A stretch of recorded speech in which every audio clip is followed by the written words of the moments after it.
Well, hi everyone. My name is Dominique Martin. I'm a professor of ethics, of AI ethics and business ethics at the École des sciences de la gestion at the Université du Québec à Montréal.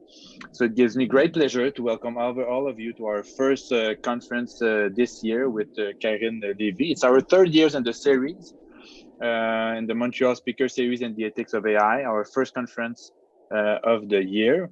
So I also want to welcome, Karen Levy and Adjung Moon, who will be our discussant.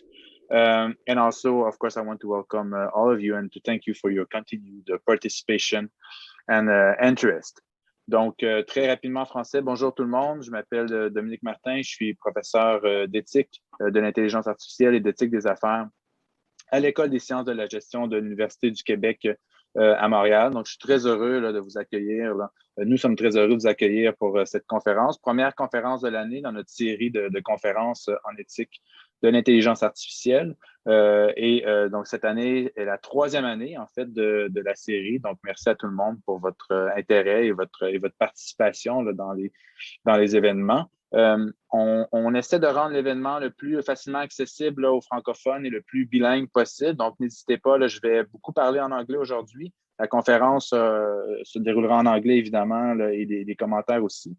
Mais vous pouvez poser vos questions en français si vous le souhaitez. N'hésitez pas aussi, si vous avez des questions là, à poser dans le chat en français. On s'efforcera d'y répondre en français le mieux possible. Et moi, je pourrais traduire vos questions en anglais là, pour la conférencière si besoin est.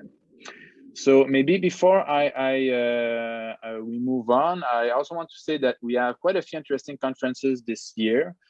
So our next conference will be with Cynthia Rudin on December 9th. So in a little bit less than a month from now. And she will be talking about scoring systems at the extreme of interpretable machine learning. We will also have a talk by Sylvie Delacroix in March next year in 2022. So that's not on our website yet. We're just waiting for confirmation of the title and abstract, but the talk is confirmed. And we will also have a talk with Suzanne Landau, who is a professor at the Fletcher School at Tufts University on March 31st. And she will be talking about securing us, how the issue isn't really security versus privacy after all. And one or two other talks may be added to the schedule for this year, so stay tuned. Since it's the first event this year, perhaps I also want to take just a few seconds to thank our partners and sponsors for the series. So first, Ernst & Young and Anne-Marie Hubert, de Mila, so the AI Quebec Institute in Artificial Intelligence, IVADO, so the Institute for Data Valorization, Sébastien Gams, who is so the chairholder of the Chaire de recherche du Canada en analyse respectueuse de la vie privée et éthique des données massives, the Center for Research and Ethics, the School of Management Sciences at UQAM, the Humania Group at UQAM, the Observatoire International sur les impacts sociaux de l'IA et du numérique, OVIA, who is responsible, among other things, of registering this conference. And finally, Aude Marie Marcoux, who is helping us with the coordination of the series. Speaking of the OVIA and recording, so the meeting will be recorded today. Our plan is to make it available on YouTube. If you don't want to be recorded, you can always turn off your video camera. But with that said, we encourage everyone to keep their video feed open if they can, just because that makes the event a bit more lively and interesting for everyone. Okay, so the plan for today is, so we'll have Karen's talk for 30 to 45 minutes. Then there will be a reply from our discussant, Adjung Mon, a comment, from our discussant, Adjung Mon, for perhaps 5 to 10 minutes. And then, Karen, I will offer you an opportunity to reply to that comment, and then we'll have a Q&A with everyone until the end of the session. For the Q&A, I'll repeat that later, but if you want to ask a question during the Q&A, you can simply write down your name in the chat, and then I will give you an opportunity to ask your question. If you write a question in the chat, then I will ask the question for you. And of course, questions, you are more than welcome to ask your question in French if you want to, and then I'll translate for Karen. and translate the answer if that is necessary. Okay. And I'll repeat. Donc, je répéterai notre façon de fonctionner pour les questions là, en anglais et en français tout à l'heure quand on aura terminé avec la conférence. Okay, so Karen Levy is an assistant professor at the Department of Information Science at Cornell University and also an associate faculty member at Cornell Law School. She researches how law and technology interact to regulate social life with particular focus on social and organizational aspects of surveillance. Much of her research analyzes the uses of monitoring for social control in various contexts, from long-haul tracking to intimate relationships. She is also interested in how data collection uniquely impacts and is contested by marginalized populations. And these research topics are very well exemplified by her publications on intimate surveillance, control of truck workers through information collection, relational big data.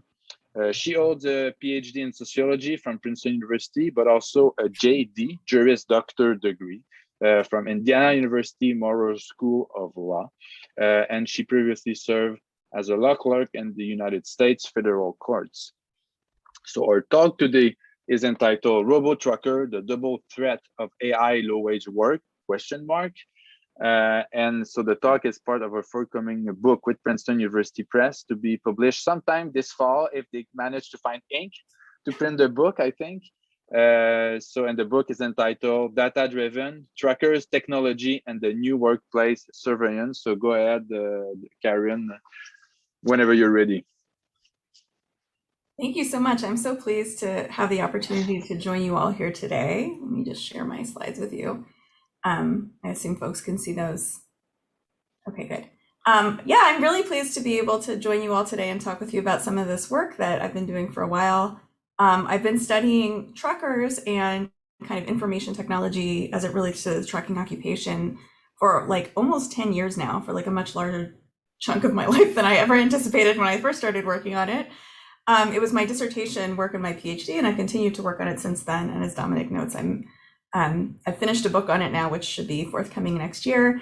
Actually, what I'm going to talk with you about today is not fundamentally like the technology I've mostly focused on in trucking. I'll explain. What I thought I might do today is just sort of situate for you kind of the broader story about truckers that I've been telling. And then I thought we could do a deeper dive actually into autonomous vehicles and trucking, which was not the focus of my work originally, but has come to intersect the work over the last few years.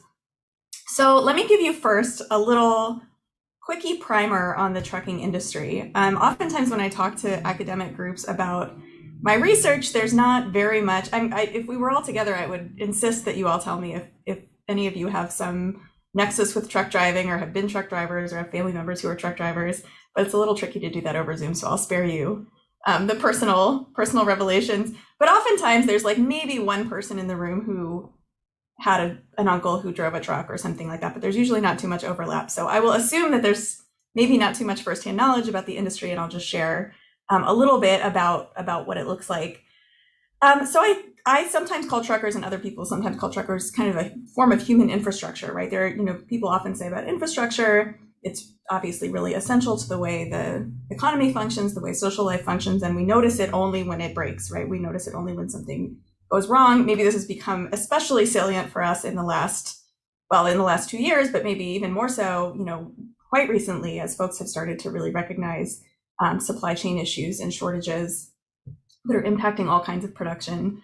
And truckers are a huge and crucial piece of that system.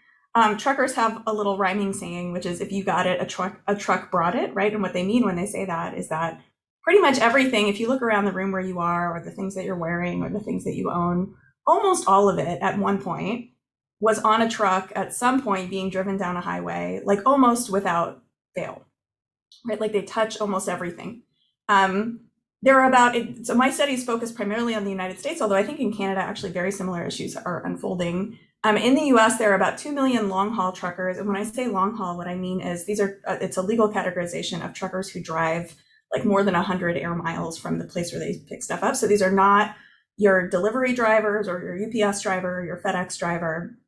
They're really interesting issues that surround their labor also, and they're actually not immune to some of the same technologies that I'll be talking about today. But my focus has been primarily on these long haul drivers for reasons that I'll explain in a moment. So let me let you know a little bit about the political economy of trucking as an industry. The most important thing to know is that in the United States, trucking was deregulated in the early 1980s. What that means is that prior to 1980, the federal government had a large hand in setting rates for trucking and determining who could be a trucking company, right? They issued like rights to be a trucking company. It was highly regulated. And that changed in the early 1980s. It was one of the big industries that deregulated at that time. And what resulted from that was extremely high competition in the industry and a real race to the bottom in terms of, very thin profit margins. A lot of the labor protections that truckers had or the wages that they received were kind of competed away by the market. So just to kind of put this in hard numbers for you, in 1980, truckers in the United States made about $110,000 on average in a year, and today they make about $47,000 a year. Right, those are both in contemporary terms. So you can see it's just become, it's declined quite a bit, and it's really stagnated over the last 15 years or so. So as you might expect, right, that means that this job is not great, right? The low wages really reflect that it's not a very desirable job. There's a huge driver shortage. So actually any one of us, if we wanted to, could easily go get a commercial driver's license, get a CDL in a few weeks and become a truck driver. The governments keep making it easier and easier for people to become truck drivers because there's such a shortage in drivers. And I know this has become kind of part of, there've been several popular press stories about this in the last few weeks, both in the US and in Europe. And I believe Canada is having some similar issues. And the rate of turnover in trucking is quite high. So actually in the United States, it's about 100% per year, which is to say, on average, every trucker leaves their job every year. And there's a bunch of reasons for this, which I won't bore you with. But one of the big reasons is that it's just not a great job, right? Like it has the 8th highest rate of occupational fatalities in the United States. Truckers are alone on the road, right? They don't get to come home every night. Some of them only come home every few weeks. It's very hard for them to maintain healthy lifestyles while they're on the road, right? They only get to stop at truck stops. There's just a lot about the job that makes it kind of what sometimes gets called, right, a dirty job, right? It's not a very desirable job. There's a lot of turnover as people sort of burn out very quickly within those labor conditions. Then the last thing I'll tell you about the industry generally actually has to do with its culture. So despite the fact that trucking is such an undesirable job in many objective measures, it's also a profession that people are really proud of. So if you talk to I've talked to a lot of truckers, and if you talk to truckers about kind of what attracted them to the profession or why they do this work, there's like a real pride associated with it. A lot of the truckers I've spoken to, really got something out of the idea that there's some freedom associated with the job that they just weren't able to find in other occupations. They couldn't find that working in a factory. They couldn't find it working on a farm. Many of them said to me things like, I just like that no one is looking over my shoulder. There's some sort of autonomy that's built into the job, or that has been historically, that they have had trouble finding in other blue collar labor contexts. It's also notable, and I'll often default to using male pronouns when I talk about truckers, because the profession is about 95% male, according to the best statistics that we have. And not only is it predominantly male, but it's also like a very masculine profession. So if we had, actually, I think I have maybe one slide to show you this. These are posters from like trucking's cultural heyday in the 1970s. And I show you these not because like these are typical truckers, like they're not typical truckers, but I think the cultural iconography of trucking like tells us a little something about kind of the resistant nature. I don't know if anyone has seen these movies, they're really good movies. But there's this sort of kind of culture of cowboyism that attends the profession. And it's important to recognize, right? Like it's kind of, these movies are fun, and like a lot of kind of trucking culture is sort of fun in the way they portray this cowboyism. But it's really like important to recognize, I think, that it's definitely a gloss on the political and economic position in which these laborers find themselves, right? Like this kind of notion of resistance or of masculinity or machismo often results from kind of the fact that they essentially are sweatshop laborers, right? That they have to rely on their own physical stamina to do an extremely demanding and dangerous job. So let me tell you a little bit about that. So the dark side of trucking, one of the dark sides of trucking, is that it is an extremely tiring job. It always has been.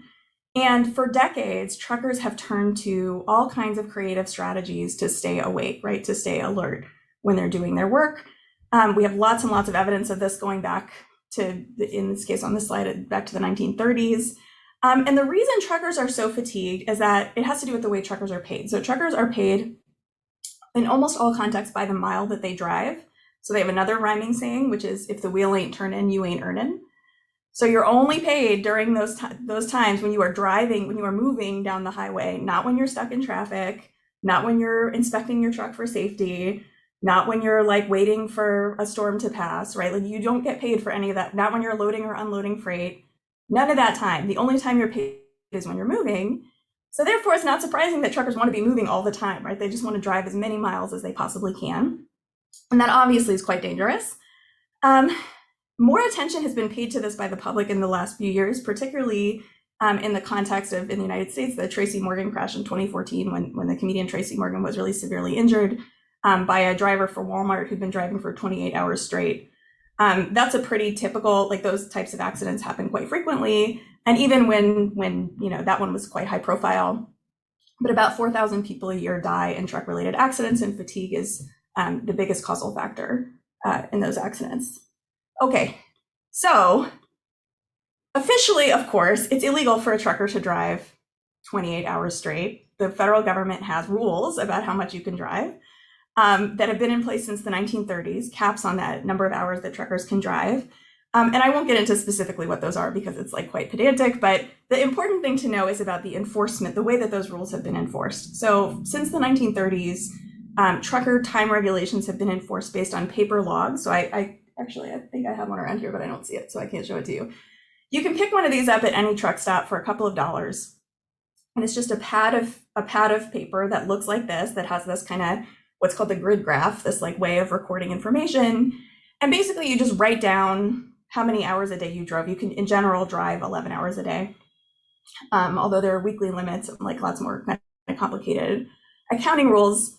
You just indicate, you know, using this line. And if you looked at this for 5 minutes, you could definitely do this. This is like not a difficult technology. It's also a readily falsifiable technology. And because these are only regulatory documents, these documents are not connected to how truckers are paid, right? They're just required to keep track of these by the federal government, and they're required to be able to show them to law enforcement if they get pulled over or if they go through a weigh station. It is widely known in the industry that truckers falsify these records like very consistently. Like everybody will tell you this, that these are not accurate records of how much truckers drive. So you kind of, you take your trip and then you kind of reconstruct the log to make it look like you drove legally, even though you didn't.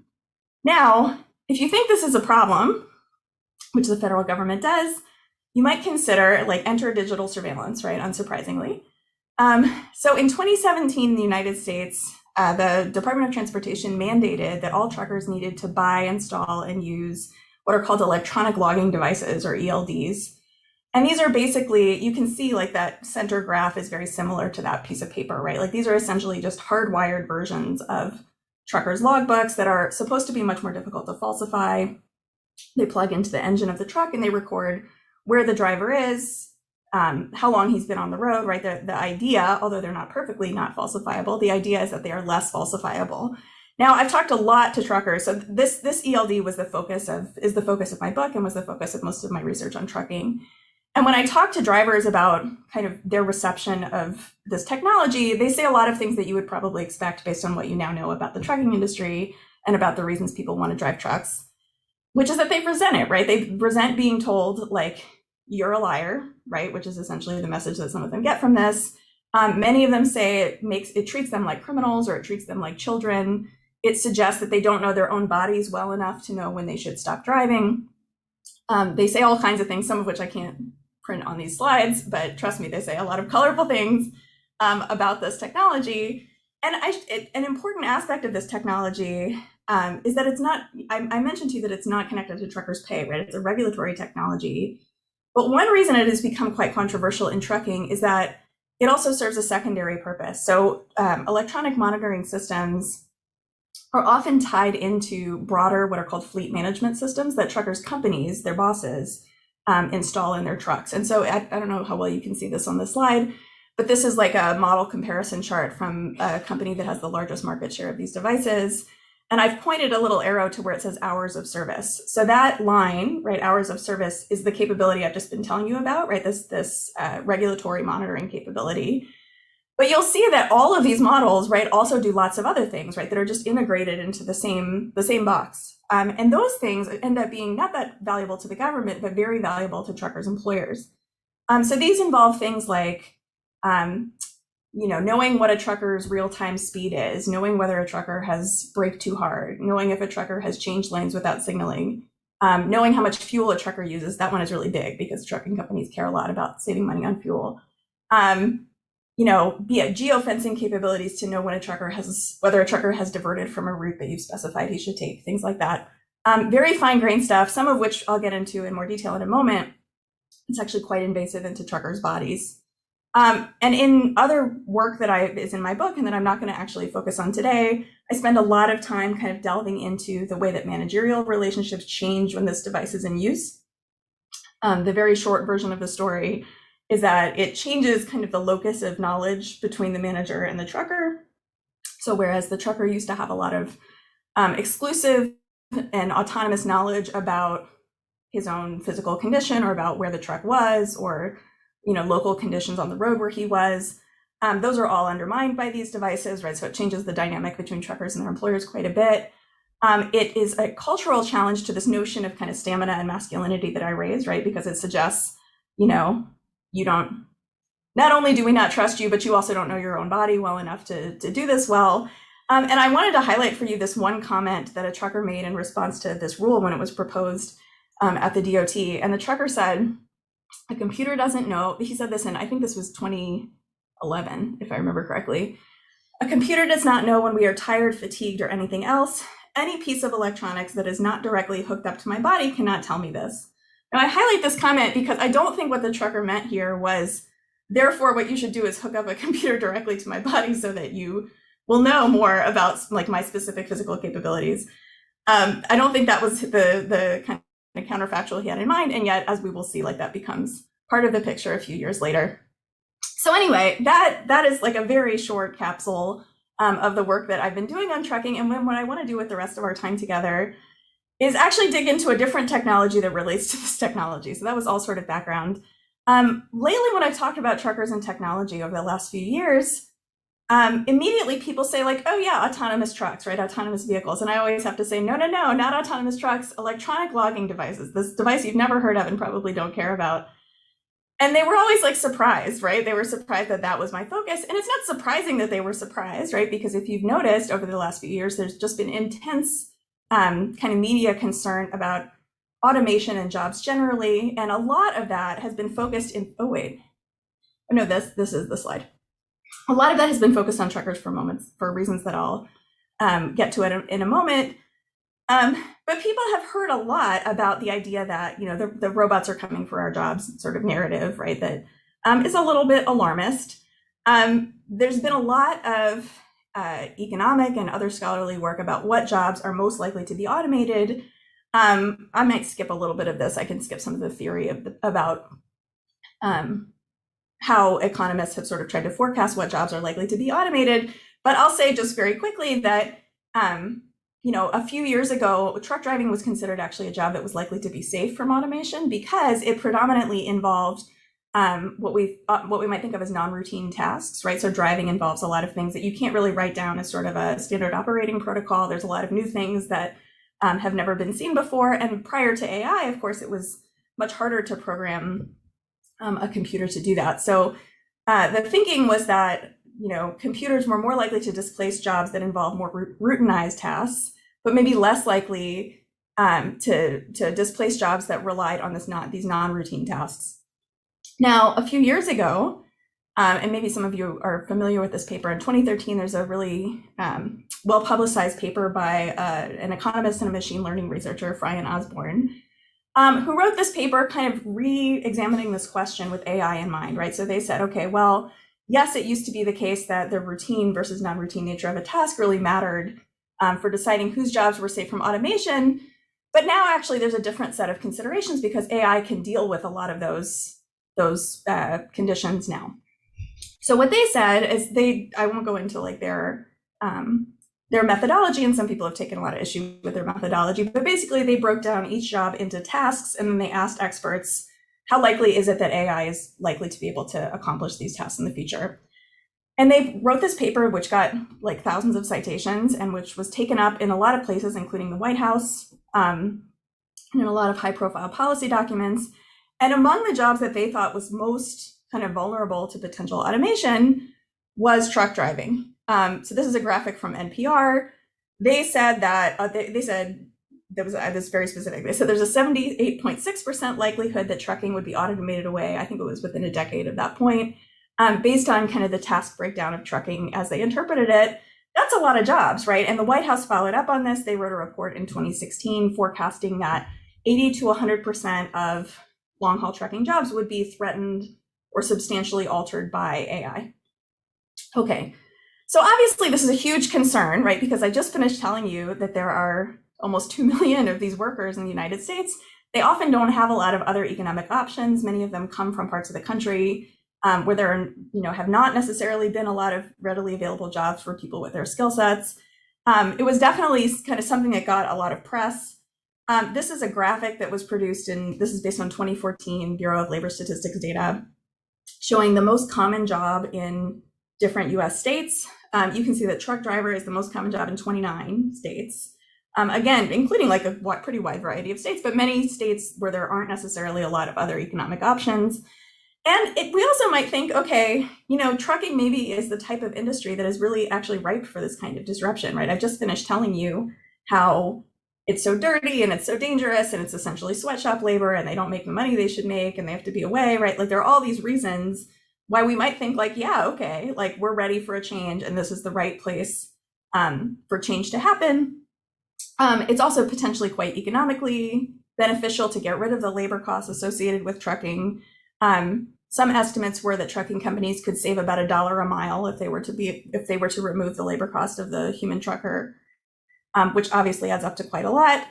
And as you may know, right, there's been really fast-paced technical progress in the types of technologies that are useful in autonomous vehicles broadly, but especially for autonomous truck driving for reasons that I'll explain in a moment. So as a result, what we saw in the last few years, what we began to see in the last few years, was really rapid investment in autonomous vehicles generally and in autonomous trucking specifically, just billions of dollars of investment all of a sudden. Some demonstrations of the capabilities of autonomous trucking that got a lot of, they were sort of trumpeted as being a big deal. There was one, Otto, which was, I think, Uber's autonomous trucking division at the time, had this like very well publicized demonstration drive where they drove, I think it was 50,000 cans of Budweiser across Colorado, right? It was like the most American thing you could imagine. But they don't show you, right? It was very triumphant. They made like a great video about it and stuff. And of course, what they don't show you is that there were 4 state patrol cars, 3 company vehicles, and 2 tow trucks like right behind the autonomous vehicle, and there was a safety driver on board, right? So obviously this is like a bit of a stunt, but it was designed to demonstrate the promise of this technology in the near future. Okay, so in this narrative, right, in this autonomous trucking narrative, it's important to recognize, right, that this sort of contemplates that the trucker is displaced from the truck, right? Like the story, even if it wasn't the reality, the story was that, the trucker was out of a job, right? No longer having a way to make money, no longer physically in the cab of the truck necessarily. This is a graphic from Rolling Stone, I think in 2017 or 2018, which sort of, I think, does a nice job of showing the idea of the trucker as being displaced from his means of economic provision. And the idea, right, is that like his body is inefficient, he's flawed, he's sort of rendered redundant or irrelevant by this new technology. And so the concern, of course, is like a rapid kind of phase shift in the employment prospects for this, industry full of workers. Now, based on my own research and what I've learned from folks in the trucking industry, the reality is maybe unsurprisingly much more complicated than this. And folks in the industry tend not to really be worried about this prospect of like a cliff of unemployment for long haul truckers. They are concerned about the threat of unemployment, like that's a real threat for them. But they don't think that robot trucks are going to just like decimate the profession in this sudden phase transition. What they sort of think is that we're much more likely to see this sort of slope, right? So rather than like human, human, human, robot, we will see this much more gradual transition in which people and machines have to integrate their work with one another, right? Which makes a lot more sense. That's actually what we tend to see in the past when we look at skill-biased technological change. And there are a variety of reasons that we sort of expect this slower transition. Some of them are just straight up social factors. I'll skip this one actually. So I don't know, if you have kind of tracked the public opinion around autonomous vehicles, but I would say it's decidedly pretty mixed.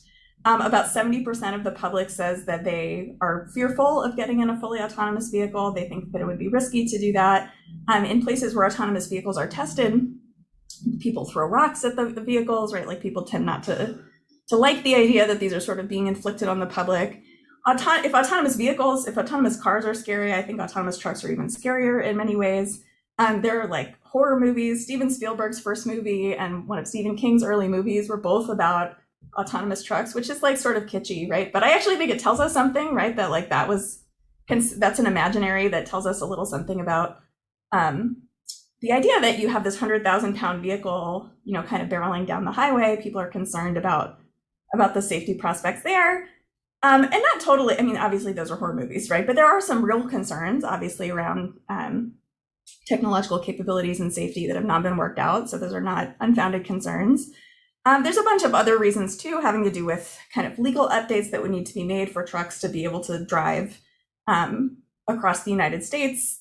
We don't have to get into all of that infrastructure right now, but there's a bunch of reasons why we would actually expect this to go quite slowly. And another really important one is that truckers' jobs, though it may seem on paper that truckers' jobs are easy to automate away, if you actually talk to a trucker, you will learn that being a truck driver involves a lot more than driving a truck, right? It also involves interfacing with customers and securing your load on a flatbed and changing a tire and figuring out where to drive around a terminal, right? There's all kinds of stuff that maybe doesn't appear in the job description, but the truckers have to do, and that stuff is much more difficult to automate. So it seems unlikely that we're going to all of a sudden do away with truckers altogether. So the question then becomes, okay, if we accept that we're going to have to integrate trucking labor and machine labor and human labor in trucking, what is that going to look like? So I'm going to propose to you quickly 3 kind of models of what that might look like. And I'll just go ahead and give you a spoiler. The first 2 that I'm going to propose to you are actually not what's happening. It's the third one that's happening. So the first 2 are like, what if it's this? But then it's actually neither of those things. It's going to be the third one. But I'll talk you through all 3 of them pretty quickly. The first idea is that what we might see in this integration period is sort of what is sometimes called a handoff model among folks who study autonomous vehicles. And the idea here is basically that you have humans and robots who are sort of co-workers, right? They're kind of metaphorically passing this baton back and forth to one another, and each is doing that to which they are best suited, right? So what this often tends to break down as is that the robot does kind of the more routine tasks, and the human steps in when the situation has exceeded the robot's capability or knowledge, right? I think many people are familiar with this idea in autonomous vehicles. You don't have to actually look at this, but this is a breakdown of the Society of Automotive Engineers has this set of categories for how they decide like what level of automation a vehicle is. There's levels 1 through 5. I know you can't read this, and that's fine. But I show it to you only to indicate that people think a lot about kind of where responsibility lies in these hybridized human autonomous systems, semi-autonomous systems. So in some sense, like very low level automation are things that many of us have in our cars already, right? Things like lane assistance or adaptive cruise control, right? Where we are kind of driving with the truck, with the AV, but we are definitely in control, right? Like the human is very much in control and kind of responsible for monitoring the driving environment. As you sort of move up the ladder, right? As you get to fuller, like level 4 and 5 automation, which are considered kind of like a fully autonomous vehicle, there's this like weird in between, right? Where there's much more of this kind of passing back and forth between the human and the car. And a lot of it comes down to monitoring the driving environment, right? So who is it that's responsible? Is it the person or the vehicle that's responsible for noting, is there a pedestrian that's about to cross the road, for example? Now the thinking behind the handoff model is that what it might mean, right, or what some people have said it means, is that the truck would handle the bulk of the driving in good conditions, and then when the truck like doesn't feel up to the task, right, when the task becomes too complicated, the human trucker would take over, like in a construction zone, or if there's poor visibility or something like that. And then when the machine is in charge, the theory goes that the trucker would be freed up for other tasks, right? So these are some quotes from folks in the industry, right? The American Trucking Association, which is the largest industry association, said if drivers are unshackled from the wheel, like while the robot is driving, they could do order processing, inventory management, customer service, and sales. A product manager at Otto, which was the autonomous vehicle company I was talking about, says, when the truck drives, the human can nap and relax, chat with family and friends, learn a second trade, or run a business. Now, the problem with these sunny images of the trucker napping or running a business on the side is that folks who've studied autonomous vehicles or handoffs more generally know that these are extremely hard to execute, especially in safety critical situations, right? So the moments where the truck is, this is maybe so intuitive that I don't even have to say it, the moments that are hard for the truck are likely to be difficult driving moments, and those come quickly, right? You don't have a lot of time to do the handoff, right? They're unpredictable moments. You don't know exactly when they're going to occur. One National Highway Traffic Safety Administration study from a few years ago shows that it takes humans about 17 seconds to regain control from an autonomous vehicle. Crashes happen in a fraction of in milliseconds, right? And we know actually that in these cases, people are much less safe, right? People's level of fatigue, or excuse me, people's ability to take over is basically, people are just not cognitively built for this kind of task. There's a really wonderful paper by this researcher, Lisanne Bainbridge from 1983, where she writes about what she calls ironies of automation, right? And her point is basically this, right? That I think I actually have the quote for what she says. Oh yeah, by taking away the easy parts of a task, automation can make the difficult part of the human operator's task more difficult. So basically, if you tell people like, just relax and then step in when there's an emergency, like people are just not cognitively built for that. We have really great research actually from World War II, when people were doing radar monitoring, right? This is the same idea, right? Where you're supposed to be alert for some kind of emergency, and then you have to act really quickly.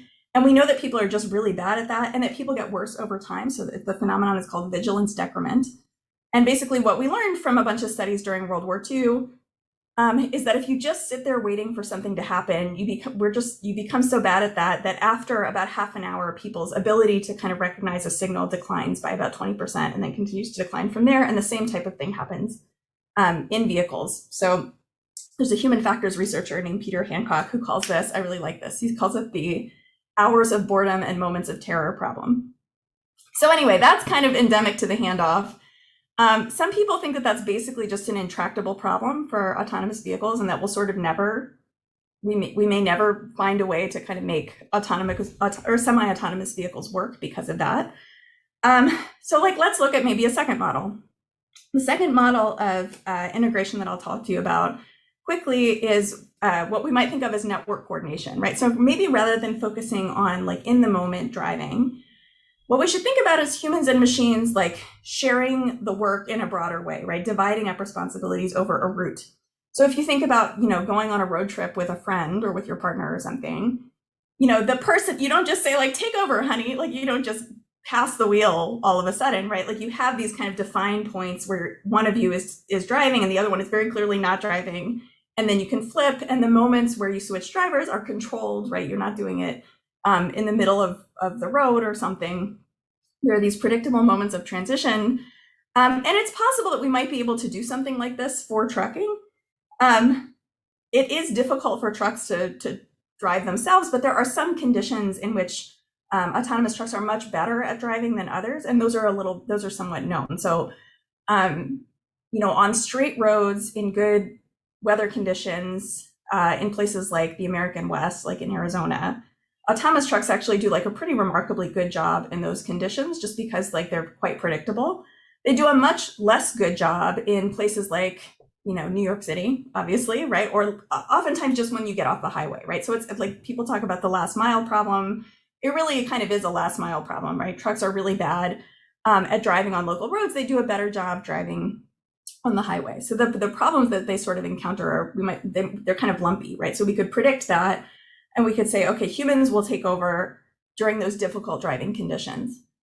So Uber actually a few years ago their truck group made a plan where they wanted to kind of integrate this thinking about, trucks to sort of take the long haul and then humans take over for the local parts of the last mile, as sort of a hub and spoke model. So what they sort of planned is that customers would contract with Uber for some delivery, autonomous trucks would run these long hauls, and they had envisioned this autonomous truck port.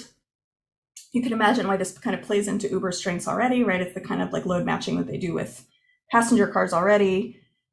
They projected actually that this might even increase trucking jobs because people would be able to, go home at night and they would only run stuff from the hubs to the area around the hub. This is what they envisioned. And I talked to Uber at this point, as did several other kind of researchers who study trucking. And I have to tell you, like when I first took the call, I was not really enthusiastic. I sort of thought what Uber is not known for its great labor practices, right? And I've always been concerned about truckers' labor. So I kind of thought what possibly could come from this model that's good for truckers? But actually, as I learned more about the model, and this was not just me, but other folks also who were interested in trucking labor, kind of thought maybe this has some legs, right? Like truckers get to go home at night. They don't face the same fatigue problems that they would have otherwise.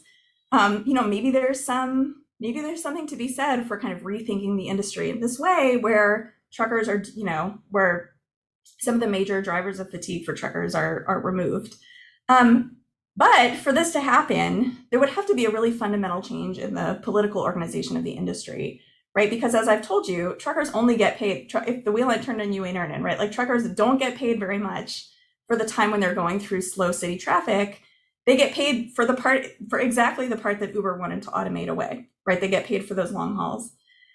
Now, if anyone truckers have tried to change this, in Washington for decades, unsuccessfully. But I and other folks like me kind of thought okay, well, if anybody can get this changed, if anybody can change the pay structure in the industry, it's got to be someone like Uber, right? Uber is maybe one of the few parties that's powerful enough to actually get some change from the government in terms of how truckers are paid. So it was kind of like a strange bedfellows sort of situation. So that had some prospects, we thought. But then, only a few months after that, Uber shuttered its truck group altogether. And for reasons that are sort of unrelated, right? They had some IP related issues in a very well-publicized lawsuit against Waymo, or against Google's self-driving vehicle unit. But basically they shuttered trucks at Uber altogether. They shuttered self-driving trucks at Uber altogether. And that essentially means that this network coordination model is dead. Even for Uber, this would have been a huge infrastructural lift. There's no there are some other companies that are espousing this kind of model, but none of them have anywhere near the pull that would be necessary to roll something like this out. So I think operatively, there's no real way forward for this model in the near future. Okay, so I'm finally going to tell you what is actually happening in truck driving. I've spent a lot of time telling you what's not happening. This is the kind of final model of integration. And this is what we're actually seeing the most of in the near term when we look at the relationship between AI and trucking. Which is human-robot interaction in trucking that isn't co-driving and isn't coordinating across a route, but is actually the human trucker, and the intelligence system integrating into one another. So let me explain to you. I'm going to skip this actually. Let me explain to you what I mean. This is a cartoon from a trucking magazine I read called Landline. This came out in 2017. This is an article that was the article was called something about the RoboTrucker. It's where I got the title for this talk. And you can see this in this cartoon. You see this trucker who is kind of burdened by this proliferation of gadgets that are monitoring him and trying to keep him awake and alert. And the technologies that are shown here are obviously exaggerated for effect, right? It's meant to be kind of funny. But they're actually only barely exaggerated for effect. Each of these kind of tracks pretty closely to something that's actually on the market. A lot of tools on the market in this area are marketed as fatigue detection or fatigue prevention systems. Sometimes they're called lone worker monitoring devices. And they're often aimed at managing the fatigue that I've already told you is really endemic to trucking, and often giving managers remote insight into how tired a trucker's body is. So I'll tell you just quickly about a few of these. This is from an Australian company called Seeing Machines. There are lots of companies like this. Seeing Machines markets an eye tracking camera, which is a camera that's trained on the driver's face while he drives, and it monitors the flutter of his eyelids. And some of them also will monitor like a head nod, right? Because as you get tired, you start to nod off. It'll use that to determine or to predict if the trucker is too tired to be driving. It'll send that data to the back office. There's, as I mentioned, there's lots of different kind of variants on this eyelid detection technology. One of my favorite ones has an integrated like seat cushion, so that'll vibrate. So if you start to get tired, it'll kind of like goose you back into alertness so you can continue the drive. Others will flash lights in your eyes or sound an alarm or do something else to try to like rouse you back into alertness. This is a vest that Mercedes-Benz was working on, although I'm not sure if this one made it to market, but this is just an example of the sort of thing that folks in this space are thinking about. This vest monitored a trucker's heart rate, and the idea is that it would detect if a trucker was having a heart attack and would stop the truck, right? Would tell the truck that it needed to pull over and stop automatically. This is the smart cap. There are also several companies that are working in like the head-based wearable space in this context. The smart cap does a constant EEG, like it's monitoring the trucker's brain waves, again for fatigue, and it'll transmit that data back to the home office. There are lots of, as I mentioned, there's lots of similar systems like this that then also will integrate by, some of them have like little lights that are mounted on the hat itself. There's just a bunch. I'm not going to continue to show you all of these. These are headsets that will monitor things like this one does mirror checks. So if the driver is checking left and right mirror often enough. There's one wrist-based wearable I was reading about that I think is still in development that will measure heart rate and skin conductivity on the wrist and will deliver a gentle shock to the driver if they become too fatigued. So I show you all of these. Why am I showing you all of these? Mostly because I want to kind of note the distance between these two narratives, right? Like both of these, this is when I say that there's a double threat of AI and trucking, this is what I'm referring to, right? This kind of narrative on the left, this like robots are taking our jobs trope, obviously a real threat. I don't mean to suggest that like there isn't something here that we should be concerned about, especially for low wage work. But notice again, this displacement narrative, right? The idea is like the trucker is displaced, right? The trucker is no longer in the cab. There's this distinct simultaneous threat of this sort of compelled hybridization on the right, where the trucker is still very much in the truck. He's still right there in the cab. It's just that he's been joined there by AI that is on and in his body, right? In this extremely intimate way. And I think obviously I think this is important. I think it's important for a few different reasons. One of them is because I think it's often hard for us to keep multiple narratives about AI in our heads about like what the effect of AI on labor will be. Here, I think it's important that we keep both of these in our heads, and when we make policy, we have them both in mind. And we should also take care, I think, not only to focus on the quantity of jobs that are lost or that might be lost due to AI or other workplace technologies, but also to the quality and dignity of the job that remains, right? Like the quality of a job, you can tell just from like the way this cartoon sort of renders the trucker and the technologies to which he's being subjected, right? Like this is not seen as an improvement for truckers. The other kind of reason I think it's important to recognize this is just like, I think naively when I started to think about these technologies, I kind of thought, okay, well, automation is maybe going to substitute for surveillance, right? All of this work that I've been doing on trucker surveillance is maybe going to be mooted because none of the truckers will have jobs anymore, was sort of what I was maybe naively thinking. But in fact, we see that that's of course not at all true, right? Automation and surveillance are complements, right? They complement each other. It's the surveillance of the driver that is enabling this automation, right? Or seen as sort of a stepping stone for the automation. And this is not only in trucking, right? But these fatigue tracking technologies are sort of coming for all of us. So consumer AVs are beginning to feature exactly the same kinds of things as I've just described in trucking. I think Tesla is about to roll out driver monitoring. I believe by 2026, I think this is a new requirement and I don't know if it's been fully fleshed out yet, but I think almost all consumer cars that have any degree of partial automation will require driver monitoring of some sort. It's not to suggest that I don't think we should have driver monitoring on autonomous vehicles, like that may be the trade-off that we want, but we should at least be discussing that trade-off, right? Like if we are concerned about, if we're talking about kind of the rise of autonomous vehicles, we should certainly be discussing safety and risk and all those things, but we should also make that a conversation about privacy, because we ourselves will be subjected to all the same things that truckers are here. So that's what I wanted to share with you today. I really appreciate you giving me the floor to talk about these things, and I'm happy to discuss further. So thank you.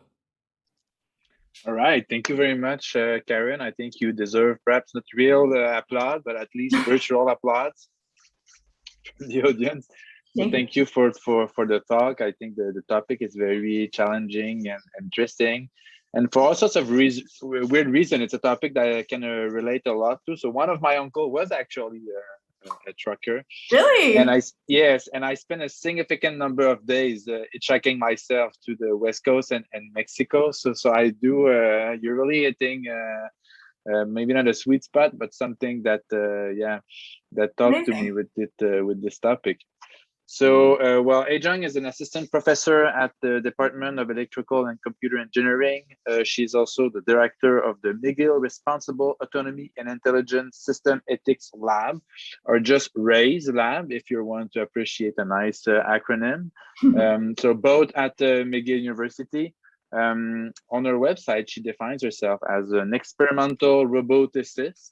So that is someone that specializes in ethics and responsible design of interactive robots and autonomous intelligence systems, questions of human. So she works on these questions and questions of human-robot interactions, ethical design of AI system, but also more political issues, if you want, about like the policy implication of these technologies. And I think you also have, like, in addition to your academic career and your work as a researcher, you also have quite some experience working with the industry and within processes of policy making. So welcome again, Adrian. And yes, you can maybe if you want to take 5 or 10 minutes to make a comment, go ahead. Yeah, thank you so much, Karen. This was such a fun talk. I'm excited to pepper you with a few different questions, if I may. A few different thoughts. So I come from more of a human-robot interaction researcher perspective, especially somebody who's been looking at the relationship of interactive robots as something that, robots as partners to people, or collaboration with people, so that people can do certain things a little bit better. Maybe robots will take on functional tasks that are repetitive and dull and dirty and all that good stuff. And I think in your presentation, trucking came at the fore of, okay, how can we make this work? If we think about trucks as quote unquote robot cars, working in collaboration with truckers, will that actually work? And in listening to the presentation, I had perhaps a wider perspective that I would like to discuss with you, which is we seem to be, at least the industry seems to be attracted to this notion of self-driving trucks, in part because we are constantly envisioning trucking as a privatized endeavor. In the very beginning, you mentioned trucking as a human infrastructure, and I agree with you that there is the sense of infrastructure there. But isn't it possibly true that we are trying to think about self-driving trucks because we want to keep the trucking industry as private, rather than investing the same amount of funding, for example, into public infrastructure such as trains?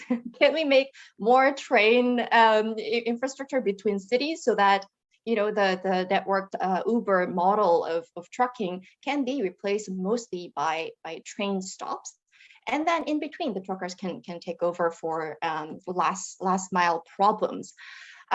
Isn't this robot trucking, less than robot trucking, but self-driving technology, looking into trucking, just another way for us to capture the tech that is in hype today and trying to apply it to trucking application? So that's more of a broader discussion I would like to have with you.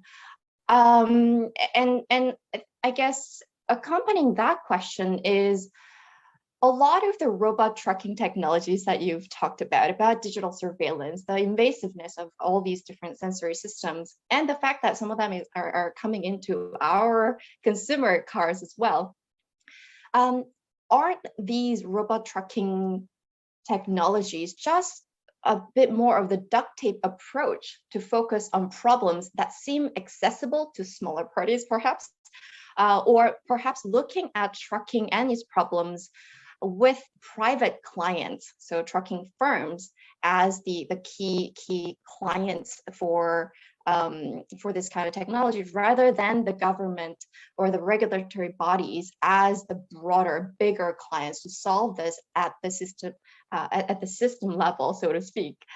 And I really appreciated that you took the time to really look at what the trucking industry is like and how truckers look at their roles or their job, the romance associated with that, the sense of autonomy involved in it. And it's really powerful to see some of the quotes from the truckers looking at these digital tools as really killing the fun of the of the job, to say the least.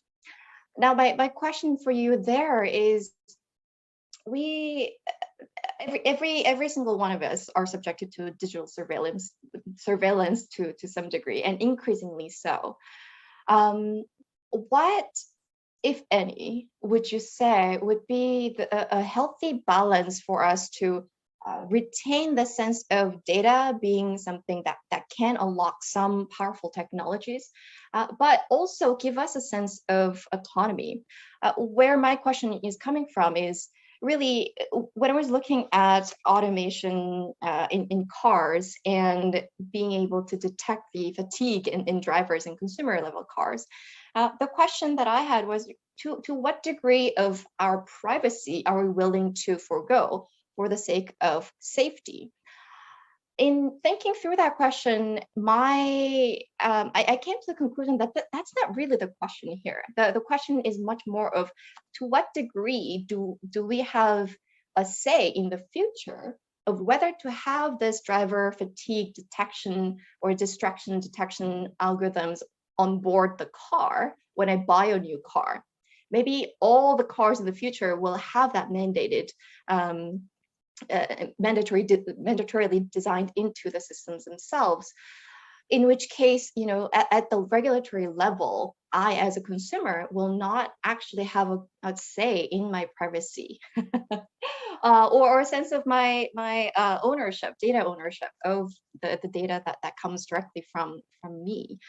So yeah, I would love to delve a little bit more into this trade-off between privacy and data and public safety, because it was really striking for me to see how truckers are really at the cutting edge of where that invasiveness within the cars is coming from. And I can envision how that is coming down the line for consumers as well. So I'll leave it there for now. All right, thanks a lot, John. Go ahead, Karen. No, thank you so much. That's such a rich set of comments, and it's really generous of you to engage so deeply with it. So thank you so much for that. I just couldn't agree more with your comment about the nature of, it's funny, when I give talks in the US, nobody ever says, but what about trains? Because I think we've all just sort of given up. But the idea of thinking about the degree to which, as you put it, kind of this duct tape, focus on like, okay, well, we have this privatized, often exploitative system, and let's just kind of seal up the cracks in it, as opposed to a more systemic approach. I just couldn't agree more. Like, I think that's exactly the way to think about it. And what's interesting, and what I think is difficult for technologists to reckon with sometimes, is that in this case, I actually think in my mind, the solution is not necessarily, I'm not sure if the solution is trains or not, but as far as truckers are concerned, the problem is just that they're like, the reason that all of this is oriented towards addressing their fatigue, right? Like, another way to address their fatigue would be to not work them to death, right? Like, that would be a way to do it, right? That would be like a really obvious way to do it. None of these solutions are in any way reducing the incentives to fatigue and overwork and self-exploitation that are in here in the industry. Truckers are exempt in the United States from the Fair Labor Standards Act, which is like the law that provides people with overtime protections and lots of other workplace protections. Truckers just aren't covered by it, right? So they don't make fair wages, right? They're unpaid for most of their labor. If we just paid people for the time they worked, that would remove this incentive for them to be driving themselves to death. But instead what we do is, as you said, we duct tape. We just say like, no, we're not going to touch that. Instead, we'll shock them when they get tired, and that's how we'll deal with it. So it's obviously it's like, so the reason I think this is challenging, especially for technologists, is because the problem is not fundamentally a technological problem, right? The problem is a political economy problem. The problem is just about paying low wage laborers for their labor, and which is a politically and economically seen as a challenging task, right? It's not something that we can code our way out of. So I couldn't agree more that, and maybe this is inherent in all sort of, it's a technological solutionism issue, right? That like, we tend to do this all the time, but systemic change is often really the only way to make meaningful reform in the industry. The only other thing I'll say, I really like your point at the end about kind of, how do we think about this trade-off between privacy and safety? Or you put it, I think, a little differently, but how do we think about the kind of the trade-off between privacy and safety, or like what are kind of the values in tension there? And I want to emphasize, at least in the trucking context, and I'm thinking about this in the consumer context too, it's not that like for truckers they also don't want to be in crashes, right? Like in many ways, we all have common goals here, which is that like, yes, we'd all like for the highways to be safer, right? Like we would all like for not 4,000 people a year to die in truck related accidents, right? Nobody's like having a great time. Like, as I said, right, truckers kind of pretend they're having a great time out there, or that's like the culture that's arisen around the demands on their bodies and their minds, but they're not having a great time either, right? They don't enjoy working in the sweatshop for that many hours. So I think it ultimately, the answer to your question is your other question, right? I think the way to think about kind of this balance is to recognize that we can actually have both, right? It may be that monitoring is inherent, like it's a private job, but it's a job that takes place on the public roads. So it may be that we just think like, okay, well, this is part of the deal, right? In some professions is that there's going to be some digital monitoring. And when I talk to trucking companies, almost all of them could tell me one story of like one guy who was having a heart attack and they were able to get him emergency medical attention because they had this data up, right? Or they knew where he was or something. And I don't doubt that that's true. Like there's a degree of caretaking that is enabled by data collection that is real. Like, and I don't mean to suggest that those aren't important use cases, but if you use the technology as a way to essentially suppress wages, right? Or to ensure that you're not making the meaningful change that is going to help to support people in their flourishing, then it becomes this trade-off, as you said, right? Then those things are seen as being in opposition, and I just don't think they need to be. So yeah. Thank you so much. Thank you for that. If I can add to that, actually. So in one sense, I mean, I agree with you.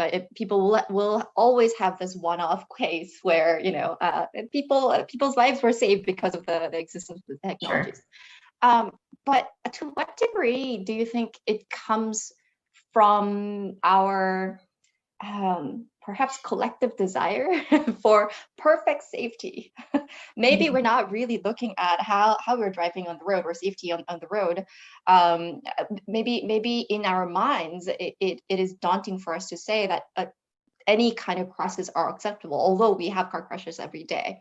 Mm-hmm.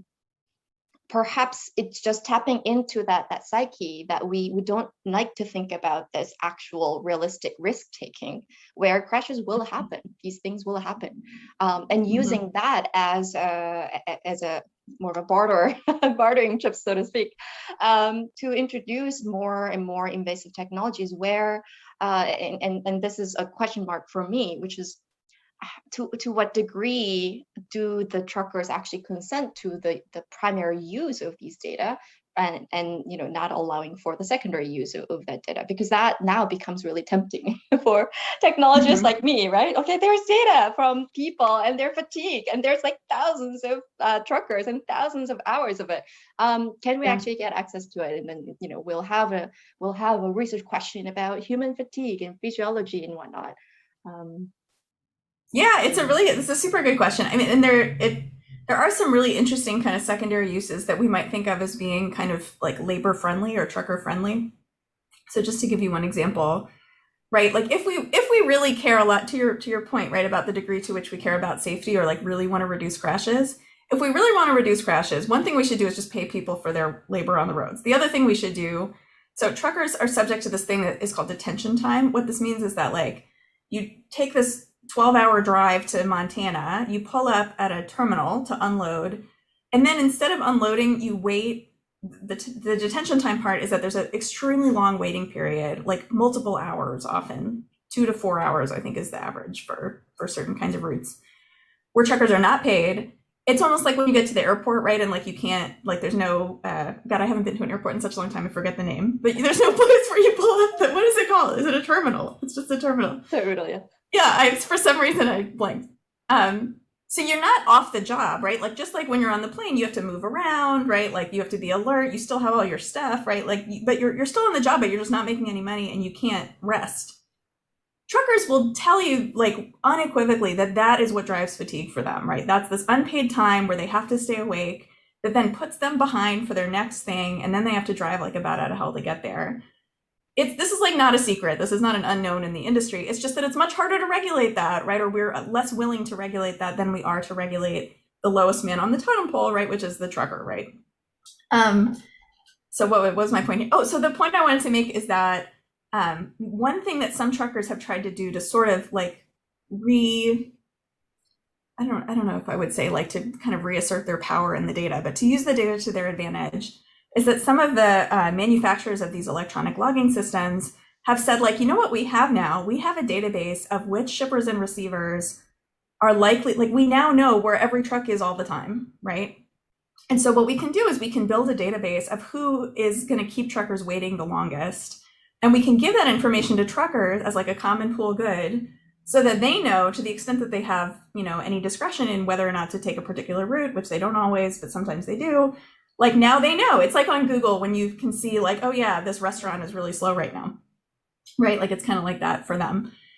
So like, that's great. I think that's like a really good kind of reuse of the data that is positive and helps to empower truckers in some way. I don't think it redeems the system necessarily. It's like a nice perk built on top of a system that's largely helping to further their exploitation. But I definitely take your point that like, I'm not against, you know, like the data can have some positive uses, right? I'm definitely don't subscribe to the view that, you know, what we should do is just like throw away all the computers, which I think some of my colleagues see things that way. But I think there can be a lot of positive utility here. It just has to be married with the kind of social reform that will actually make a difference in these folks' lives. Yeah. Okay, thank you. Well, perhaps now we can open the discussion to with everyone. So if you want to ask a question to Karine or a follow-up or to Adjang, you can simply write your name in the chat and I'll give you an opportunity to ask your question. If you write a question in the chat, then I will ask it for you. Donc maintenant, en français, on peut ouvrir là, la discussion l'ensemble des participants. Donc, je vous invite à poser des questions à Karine ou à John ou à intervenir sur certains des points qui ont été mentionnés. Si vous voulez poser la question vous-même, vous avez simplement écrit votre nom dans le chat et je vous donnerai la parole. Si vous écrivez la question, je vais la poser à votre place. Vous pouvez aussi écrire la question en français si vous voulez et j'essaierai de faire une traduction simultanée là, de la question et de la réponse si nécessaire. Okay, so who would like to start? I'm not seeing anyone yet, so perhaps I can start. Well, thank you, Karen, again. So my first question, in fact, was very similar to the one of the things that Adjang said, or a few things that Adjang said, and I think you already touched that. But and it's the question. So of course, you're not completely against using technology to make trucking safer or for other purposes, but there are a lot of issues in what you see, and it's so the question here is once we realize that this is a trend, that this is going on, is sort of where we set the bar. I think that's what you said, John, or what's the limit. So while reading because we had a chance to read your chapter before the talk, while reading the chapter, I was sort of trying to think. So like from an ethicist point of view, like how could we address this issue, this issue of the right trade-off between safety or the bodily integration of technology with truckers and other things, okay, like respecting truckers or respecting their autonomy and so one option would be to go like use some sort of a consent norm. So we would say, okay, it's acceptable as long as trucker consent. to this usage of the technology. But of course, that raises a lot of issue. First, perhaps that's giving too much power to truckers. I'm not sure that's the case, but perhaps that's an objection that one could raise, because then trucker can simply say yes or not, I want that technology to be used or not. But also consent often can be undermined in many ways, simply because even if people have like formal consent, in fact, in practice, they're not able to exercise that consent. So a good example is, I don't know, the way Facebook uses our data. So technically we can consent to that because we can join Facebook or not. But once like a multiple billion people are already on the platform, it's sort of hard to not be there as well. Okay, so that's one of the problems. Anyway, so consent is a possibility, but it raises issue. Another possibility is go with norms of privacy. So we try to like define what are the acceptable limits of privacy, and if an employer wants to impose like some form of surveillance or data collection or bodily integration with technology that goes over these limits, well, then we won't accept it. But privacy is also like a difficult way, I think, to address the question for multiple reasons. First, there's no likely, I think, accepted definition or consensual definition or like what are acceptable limits in other cases. But also there's the fact that these limits tends to fluctuate a lot. And our like social perception regarding what is an acceptable level of privacy protection have evolved a lot. Well, maybe not evolved, but I've changed a lot through time. So the thing we are willing to accept today are so much different than the things we were willing to accept 20 years ago. Or just think of like smart devices, or we already have wearables that collect a lot of data on us, and like a lot of people seem to accept that, and yet. Well, that wasn't the case maybe a few years ago. Anyway, so I'll move faster. Sorry. So consent, privacy. Another way would be to address the question asking like with issues of risk or prejudice towards workers. So we would say it's acceptable to use the technology as long as it's beneficial to the truckers. But if this technology allows like an employer to sort of control the worker or exploit the worker or put the worker in a situation where he loses some of his power. I don't know, like think of Earth monitoring devices, for instance, that could reveal that you have Earth problems, but the worker did not want it to communicate that information to the employer or stuff like that. Well, that would be a limit. And then the fourth way perhaps would be to think of it in terms of the impact on well-being. So if it does not have a significant impact on well-being, then it might be acceptable. So sorry, that was a very, very long question, but I was just curious to know what you think, if you think that some avenues are more interesting than others, or thank you. Thank you so much for that, Dominic. That's such a nice way to organize a lot of kind of inchoate thoughts I've had about this topic. I mean, I think I share your hesitation to use consent for some of the reasons that you alluded to. And I think those concerns are especially acute in the workplace context, right? Like, I think the notion of kind of to the extent that we ever have, the opportunity for informed notice and consent about data use, the workplace is a really complicated place, I think, for that to be realized, because there are just so many, there's economic pressures, right? Like the option is basically like, if you don't consent, you don't work here. So it feels somewhat coercive. You might think actually like, okay, well, if there are so few truckers, why is it that truckers have not had more power to kind of contest this, right? In the same way you might say, if we need truckers so badly, why are we not paying truckers more? Like it seems almost mysterious. Like if you think to that, like microeconomics, like you would think as demand decreases or as supply decreases, then demand increases and wages go up. Like that's what I always thought was supposed to happen. Apparently not. It is not in fact the case. What has happened, and economists recognize this in trucking, right? That like basically managers kind of, they try to just what is the term that they use?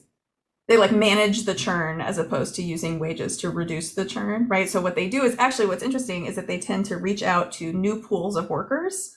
So they accept, okay, we're just going to burn through these workers and not pay them very much. And so rather than change the conditions of the job, what we'll do is we'll now start hiring, like in the United States, there's been a big push to let 18-year-olds drive trucks instead of 21-year-olds, because I don't know, we need somebody to do it, right? If we're not going to pay somebody, I guess that's who we'll have do it. I don't know how many 18-year-old drivers you know, but you do not want an 18-year-old driver who's been in truck driving school for 6 weeks driving a truck. Like, you just don't. And to your point about privacy as kind of an alternative, it's interesting, like when I've talked to older drivers who've been driving for decades, right, have driven millions of miles safely, those are the drivers who are unsurprisingly the most resistant to these new technologies.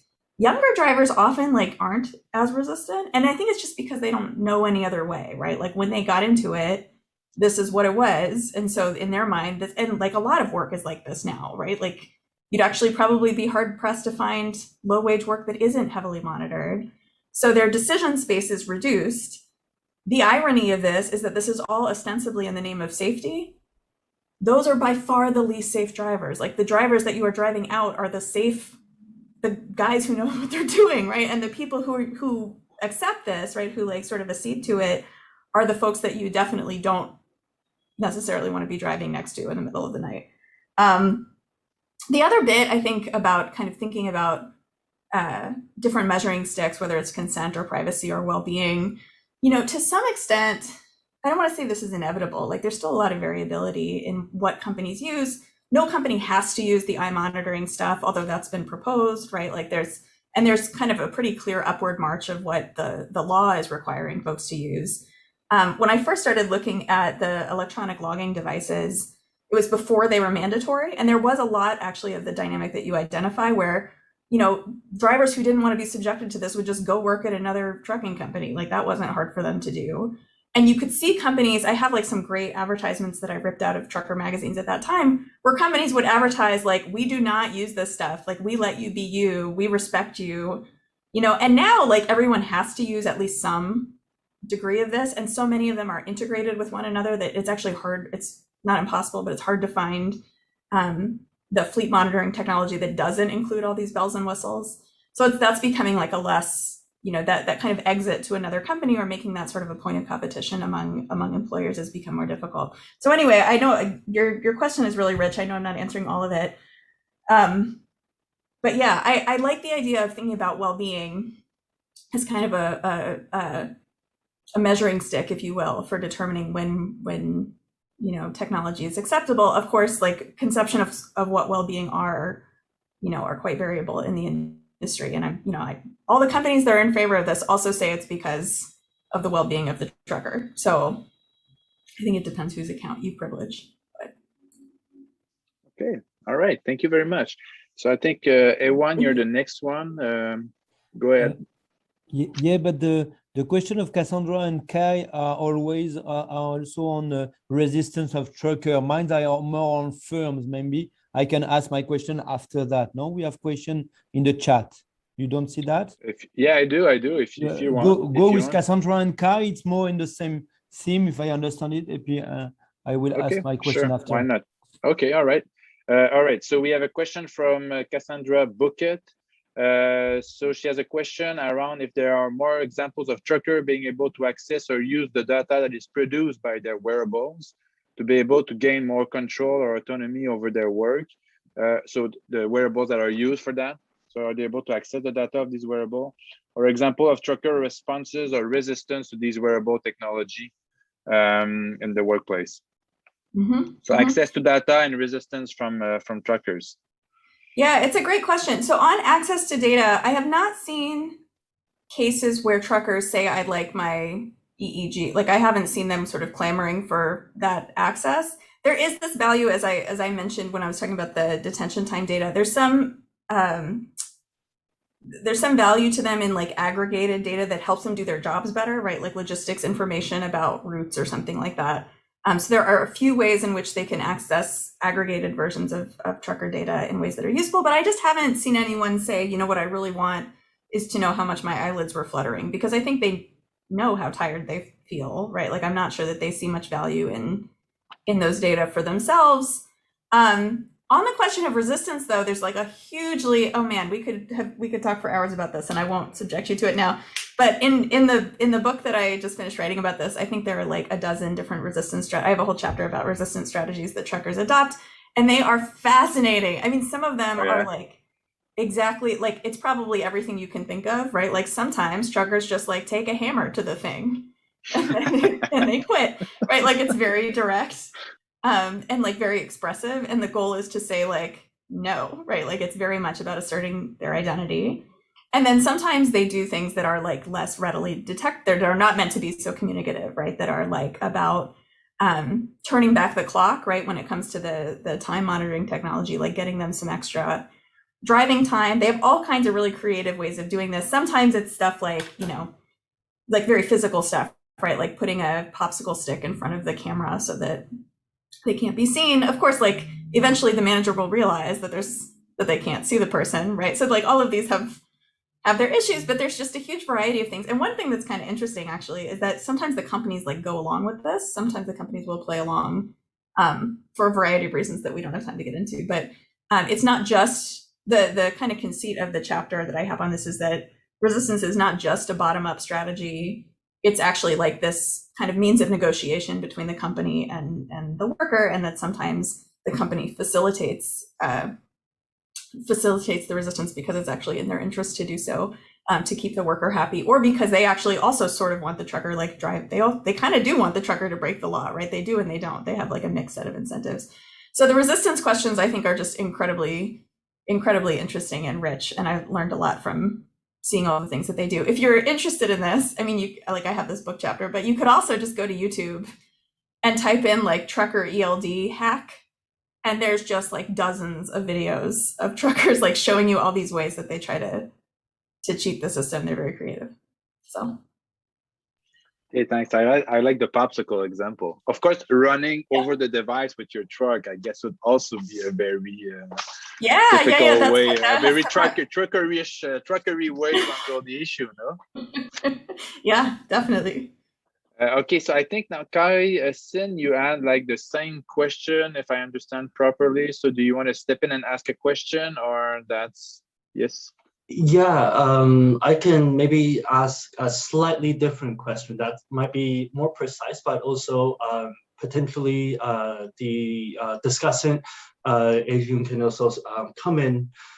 So I think along the lines of resistance and contestation, and I guess the idea of using truckers' data, I think, yes, I think more has to be discussed in the corporate techno-imaginaries and the solutionism that's provided, but also there is a model of fundamental exploitation that's going on that I think deserve more discussion, right? So we can kind of tease out some of the social techno dimensions of this, which has been brought up.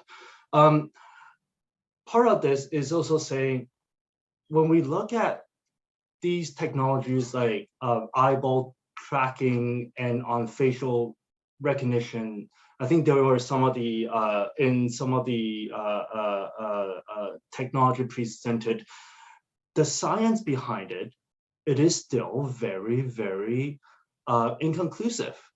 And then we're betting on these technologies to help us gain like $1 more per, like, there are a lot of questions behind the scene in terms of the neuroscience and the actual accuracy of what is being measured, right? And then what happens when there are outliers in terms of, in between individual driver differences, right? And how those can be captured.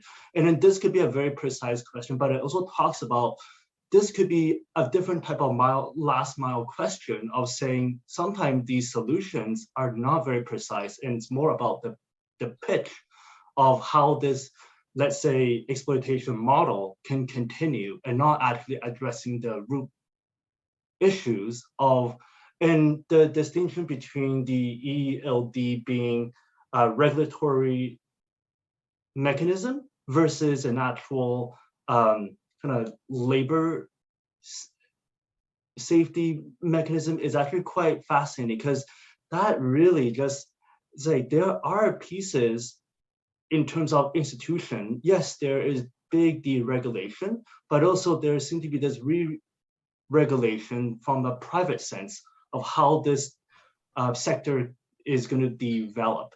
So my question is around, there is actually fundamental inaccuracies in a lot of these promises, right? And therefore it should constantly be contested.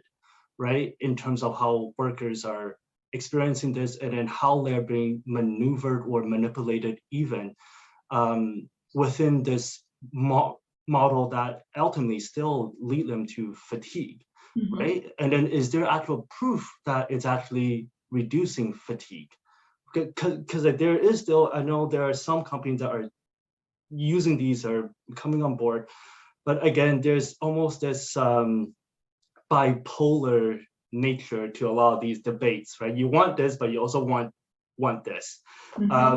Yeah, can you delve more into the accuracies and then also the inaccuracies and how that can be contested, and also some of the more fundamental question of, yeah, we have a very exploitative model that at the end of the day, that is the larger driving force as well. That's a great, Adrian, do you want to start with that? Because it seems like your research is really relevant to those questions too. Yeah, well, it's just a quick comment maybe, actually. So it's really interesting. So I haven't looked at the particular technologies in looking at the eye flutters, for example, but I can tell you when I was looking at gaze detection systems back in the days, they used to be this clunky goggles you have to put on with like wires coming off of it. And this was at least like 7 years ago technology. So when I was trying to use it for an experiment, it had a hard time actually tracking my gaze properly because I have very Asian eyes. So it wasn't really modeled for my kind of eye type. So those are, you know, some of many examples of where, depending on data biases and so on and so forth, technology is really not perfect. And often we don't find out about it until things are on the market and even afterwards. So there may actually be some inaccuracies already in the existing technologies. And the question there would be really about the transparency. To what degree do the truckers or even the employers actually purchasing these kind of systems and implementing them, to what degree do they need assurance or accuracies to buy into this kind of system in the first place, or trust the technology? I would also kind of, you know, put another question to wrap it on top of it to Karen, which is, if these are the kind of technologies that we are using in trucking, then does it also make sense for the new incoming truckers to be better trained about the limitations of the technology themselves? Actually include that into the training and maybe the licensing portion of it, because I'm still thinking about the 18-year-old driving, you know, a very hazardous chemical kind of a scenario where maybe you do want to have a better understanding of the technologies you're dealing with, so that you know what to rely on, what not to rely on, and learn things about, you know, automation bias and all of that. Yeah. That's a super good question. So I think I'm going to put a link in the chat to this article that I really love called Methodology as a Knife Fight. It's an old article at this point. It's from 2009 by Kevin Haggerty, who I think is a sociologist by training. And he has this beautiful article, I don't know if anybody knows it, about kind of like when we are writing about surveillance technologies or data collection technologies, like that there's one kind of rhetorical move, which is to contest its accuracy, right? And then there's another rhetorical move, which is almost inside, it doesn't have to be in opposition, but we sometimes posit it in opposition. Like one set of concerns is what if it doesn't work? And the other set of concerns is what if it works, right? And like both of them are maybe bad. And that sometimes it's actually kind of easier, I think, for policymakers to get behind the what if it doesn't work, because then we get into like relatively familiar territory about, you know, bias in algorithms, right? And like in, you know, accuracy differentials and face recognition, all those things, which are definitely, I don't mean to diminish those concerns even a little bit. They're huge concerns. But then the other half of it is like, okay, what if it does work, right? Or what if we treat it if it works, whether or not it works? And what we end up with is actually both problems at once, right? So I'm actually not particularly familiar with the accuracy of the types of predictive systems that I've been looking at, or the fatigue detection systems. But even if, right, if we treat them as though they work, they have the same effect, right, on truckers. So I've kind of chosen to focus, I think, on that rather than this. And part of the reason, right, that Haggerty writes about is like, if your concern is that the thing doesn't work, that sort of just invites people to make it work better. And that maybe isn't actually ultimately what you want. So I know this is something that's playing out in face recognition conversations a lot right now, is like, is the goal to improve face recognition so it can recognize everybody's face? Or, is that actually like very much not the goal? So that's like one response to the question. I think I also really, really like your point, Kai, about kind of personalization. I don't think you used that word, but that's how I understood what you were saying, right? So like it's kind of, I don't know, funny is the right word either. It's interesting that, the rule used to be, or the rule still is, right, in terms of how much truckers can drive, like not specific to someone's body. It's like 11 hours for you and you and you. Even if your particular body can drive for 12 hours without getting tired, or maybe you can only drive, maybe I can only drive for 8 hours without getting tired, right? Or maybe it depends on what I had for breakfast, right? Like bodies are different. The rule was the same. And one of the quote promises of biometric technology is like, we no longer need those coarse categorizations anymore. We can be more quote accurate or more specific to the person. If it's like what this driver wrote when he said, any piece of electronics that's not hooked up to my body doesn't know how tired I am, right? So now the response is like, well, let's see exactly how tired you are, right?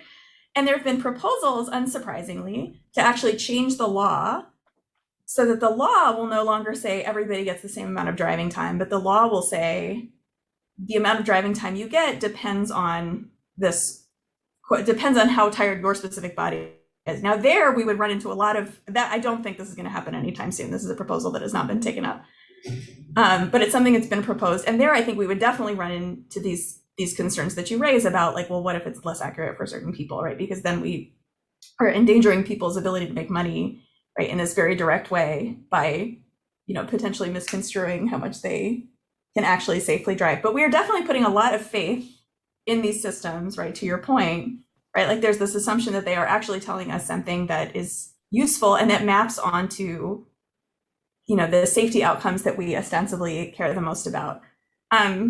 Just to briefly kind of comment on this last point about training, right? And like how much we teach people about automation bias or how much we teach them about how to interact with these systems. I have not seen anything about that. The only thing I have seen are some proposals in passenger, and maybe you know about these too, Ajung, some proposals in passenger vehicles that we teach people how to better kind of do the handoff, right? How to better stay attentive to their Tesla, right? When their Tesla beeps at them, right? To keep their hands on the wheel the whole time like you're supposed to, even though nobody does. And Tesla sort of discourages it too, but also you're really supposed to do it. Like I've seen some conversation about how driver training needs to include kind of being a partner to the robot in those systems, which may well be a good idea if that ends up being kind of the standard consumer vehicle that people tend to use. But I haven't seen anything that's specific to trucking that relates to that. I don't know if you've seen other things related. Yeah, I know. We've actually recently done a quick survey on how people actually learn about these mid-range autonomy in cars, like adaptive cruise control and parking assist and lane keeping and whatnot. Oh yeah. And majority of the time, people don't learn them when they buy the car. They learn it through YouTube or learn it on the go as they just kind of try things out. And sometimes people don't actually understand how adaptive cruise control is different from regular cruise control, and we just use it as a marketing thing for the new features in the car that everybody else has. So now the new model has to have it too. Wow, that's really interesting. Yeah.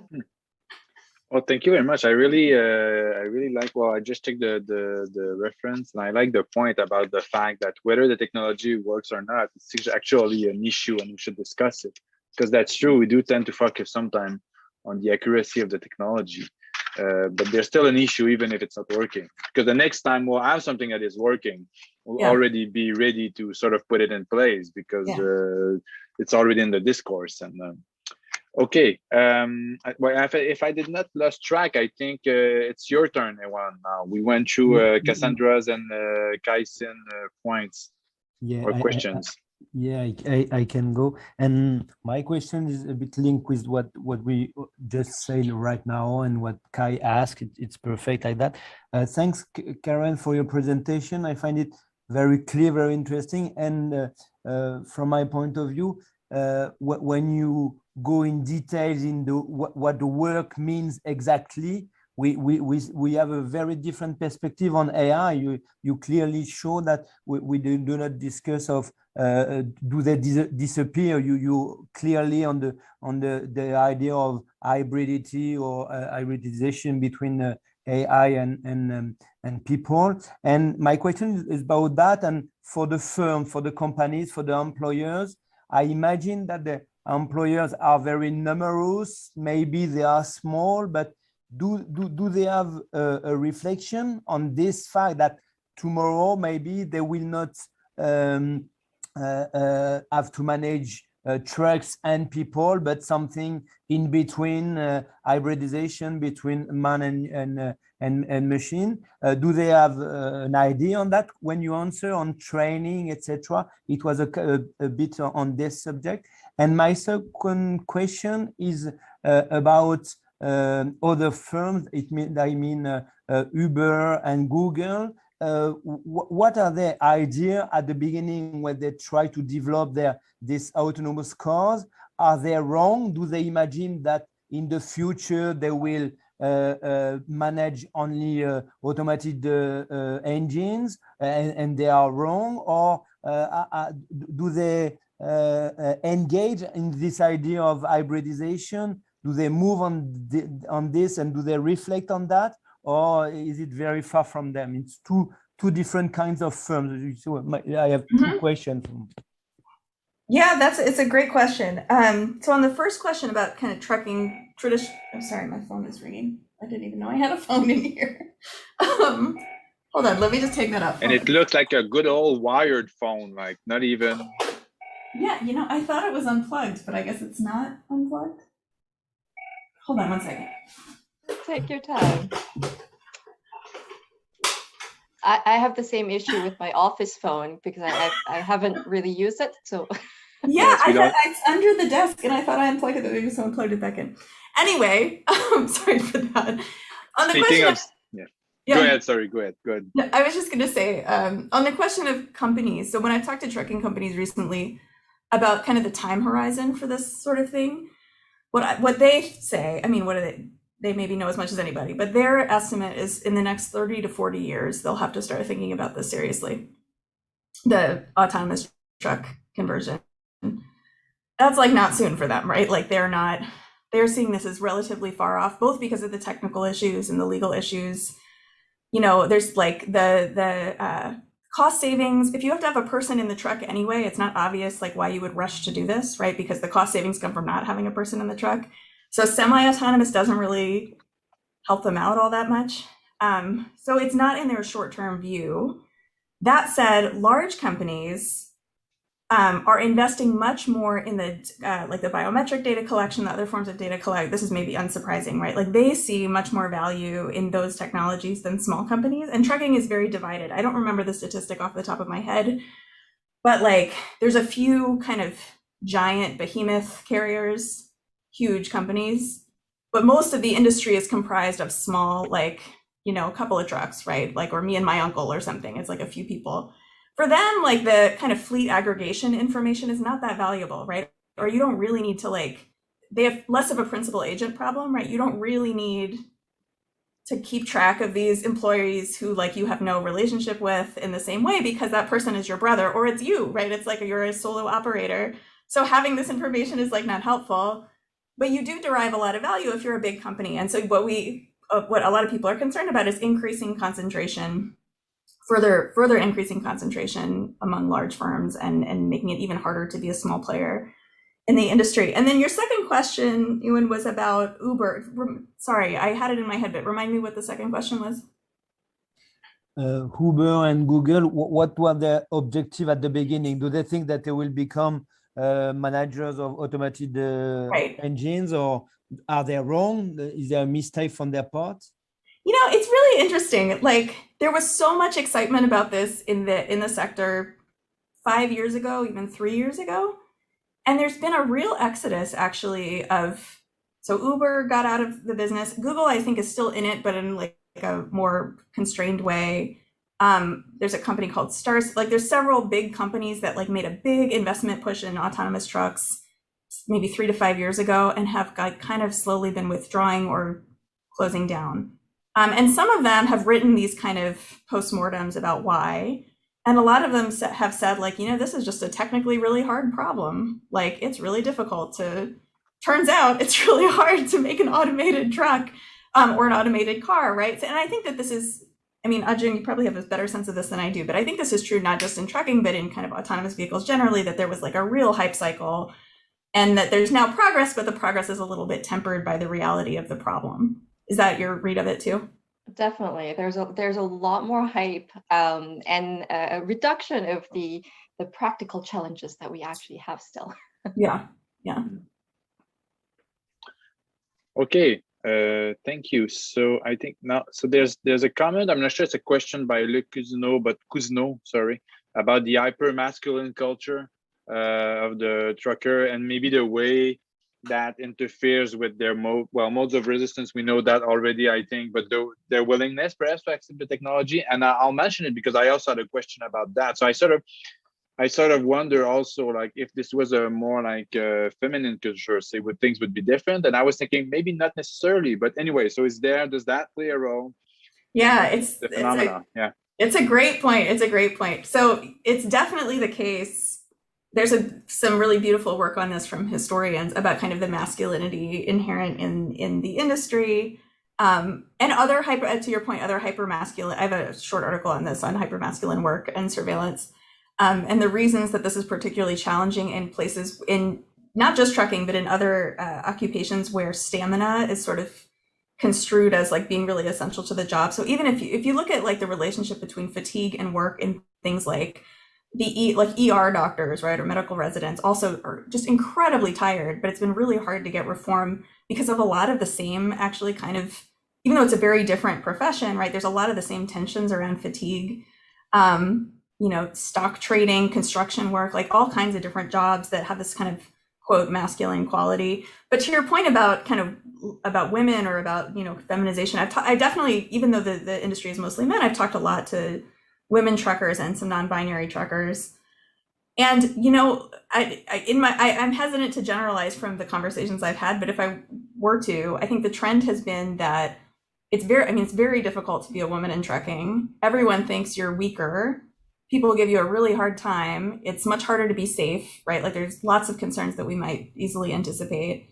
And so the response that they want is not to be, they like have to doubly prove their stamina, right? They have to be seen as like uber masculine as a way of kind of countering that. Like there was a few years ago, there was like a truck for women that was put out, right? Like I forget what the manufacturer was, but some company made like a women's truck, right? Which was like a smaller seat or something. And like everyone I have talked to hated it. They were like, no, the whole point is that we have to show that we can do exactly the same thing, right? Like we have to do it in the man's way. There's also a really wonderful book by Anne Belay, who's she's done an oral history of gay, trans, and Black truckers. It's called Semi-Queer. And it's just a beautiful, beautiful book about kind of what it is to be a gender minority or to be a Black person in trucking, and the ways in which that industry is in some ways like a really welcome. It actually like uniquely suits some folks who come from communities where they just have a hard time getting jobs because their communities won't accept their identities, and it can afford them a type of freedom that's really essential for them.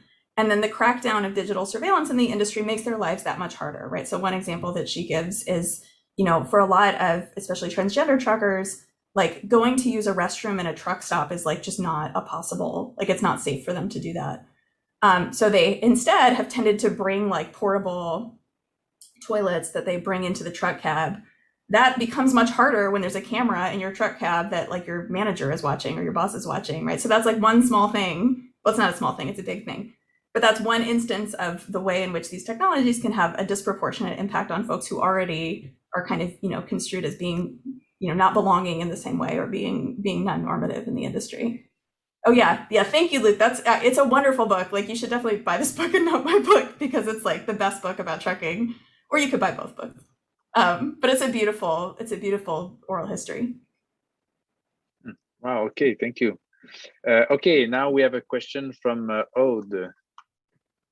Yes, thank you, Karen and Adrian. Actually, I guess you probably heard about the Captain Sully story. This captain who, in case of emergency, decide to land on the Hudson rivers thanks to his tacit knowledge. And he actually proved in court that this tacit knowledge, his instinct, was the best case scenario. And in the RoboTrucker cartoon that you showed us, we see intelligent systems that monitor the trucker body directly, and mainly for safety or productivity reasons. But within this hybridization scenario that you propose, I wonder if you did explore any avenue related to tacit knowledge of the truckers, which could be actually an argument for the empowerment or the improvement of the working conditions? It's a great question. Actually, I don't know if you saw, but one of the slides I skipped because I just thought we were going to be short on time was a quote from Polanyi about tacit knowledge about exactly this point, right? The idea that, part of the reason we expect not to see this sudden phase transition is precisely what you say, right? That there is quite a bit about the work of trucking that you could never write down as a protocol, right? Or that you could never even say to someone, right? It just becomes this it's this embodied experience, as maybe all work is, right? Like Polanyi would say all work is that way, maybe especially so for work that is so physical as driving a truck, right? Any of us who've driven kind of know this a little bit, right? Know it inherently from just driving a passenger car, but driving a truck is another level entirely, right? It's an 80,000 pound sometimes, right, vehicle that becomes this extension of your body. There's a lot of, talking to truckers, you really recognize how much they see it as an extension of their body, and that also ties in then, of course, to the masculinity issue. But they feel it, right? It becomes part of them and part of their decision making in the way that you allude to. So of course, it's sure there are things that can be automated. People are fallible drivers. Truckers are better drivers than most people are, to be sure. There are, I'm sure, ways in which, kind of partner, maybe like Ajahn was talking about, right? There are ways in which people can be augmented or supported by autonomous technology. I definitely believe that to be the case in trucking as well as in many other places. But definitely, I think you're 100% right that the reason we can't just say, here's a list of tasks that truckers do, let's figure out how many of them can be automated is precisely what you say, right? That the tacit dimension of work is just much too great. Okay, thank you. Do you want to add something, Adrian, or were you about to speak? Yeah, or? if I can add something to that, actually, so maybe a question. So a lot of these sensors and tech integrated into the trucks seem to be coming from the big firms and actually putting it into the trucks themselves. But as you mentioned, there are these smaller players, right? Me and my uncle's company. In that case, I wonder if the dynamic is a little bit different, that, they care about their safety, as mentioned also.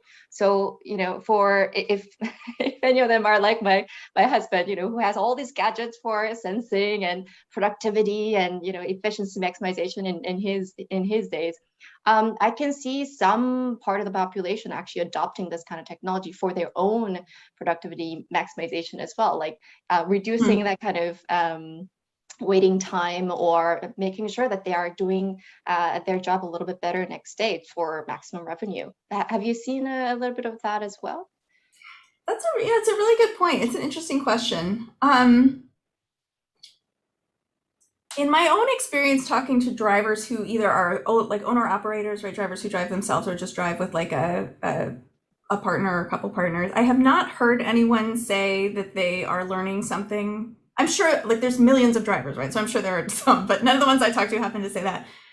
There is this kind of other interesting dynamic though, which is that when these became mandatory, so you have to have something in the cab, right? And it actually, as I mentioned, it's like if the government said everyone has to have a phone that makes phone calls, most of us would end up buying a phone that makes phone calls, but also does a whole bunch of other stuff because they're just bundled. It's hard, can you even buy a phone that only makes phone calls anymore?